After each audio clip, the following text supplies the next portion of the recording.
Yeah. So tudatinze reka tuhita tu jumping Prime Mazimpaka Zapclub inside episode Prime byagenze gute kugira ngo mwapproaching kugira ngo umusaza agera hano kuri Zapclub mubone show nk'iriya mwabonye cyane ko Prime ntabwo yari around muri iriya minsi yari yarabuze byatari byanankoreye umuti byadanje kubera ko nyuma yo kubura nyuma yo kudisappearinga mo gakeya mukono yongeye kugaragara hano kuri Zapclub byarankoreye like for real nuko ball yanjye itari yaba kaba big nubwo ntiraba big the way I want, just the way I wish it to be, ariko it is what it is. It's all about movement, man. We get wherever we want to go, man. So actually Prime njye ntabwo twari tuziranye ntabwo twakikinga kabisa.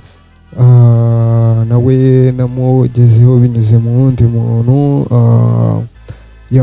aka Frankie amuhamagara amubwira ati yo hano mfite petit uri murakora staff uri murakora ibikoryo bya hip hop ari movement ya hip hop afite nawe no umuraperi ushobora kuza ukareba ukuntu bimeze afite movement yatangiye bita Zapclub hip hop table and stories and shit. Aramubwira Prime amubwira ati so if you don't mind pulling up nawe wazaza hano ukaza tukareba uko tubikora. Byari bigoye gukonveka Prime kubera ko niwe musani wa mbere wari ugiye gukoraho kuri Zapclub.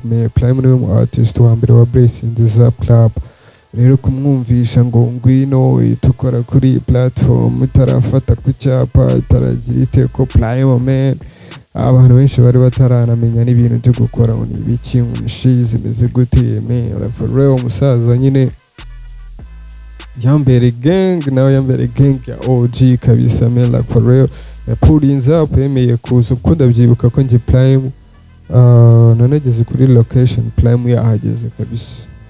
Nageze kuri location Prime hanze kabisa. Urumva mitangiye ku garage n'ubwa mbere ngiye kwakira umutumirwa nayo nisanzwe nikubitira utuntu muratuzi boro nka dutatu nakoze ni imitating aba artist ni imitating ama nanavuga amakuru ya showbiz especially muri hip hop. Ubwo bwa mbere ngiye guhostinga artist cyane umuraperi nka Prime I don't give a fuck byo wavuga ati ntumuzi n'iki Prime kuri njye no umustar man. Prime no umustar kandi umuraperi w'umuhanga byatari so the nigga dope kabisa bidatinze rero nayisensetinga kids Prime itajya gusa Prime yarafite ama restriction menshi Prime yarafite ama restriction menshi ati private life nayo ndamubwira ati okay so nimba udashaka private life nanjye ntabwo nshaka private life man what am I going to do with your private life.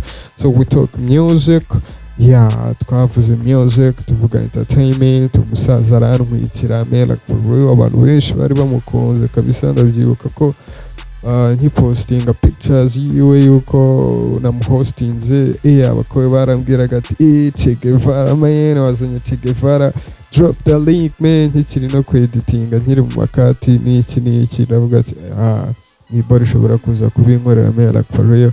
So boro yaje kurangira ijyaho ndayibona ma reaction menshi kabisa. Abakoboyi bari bakumbuye Prime Mazimpaka.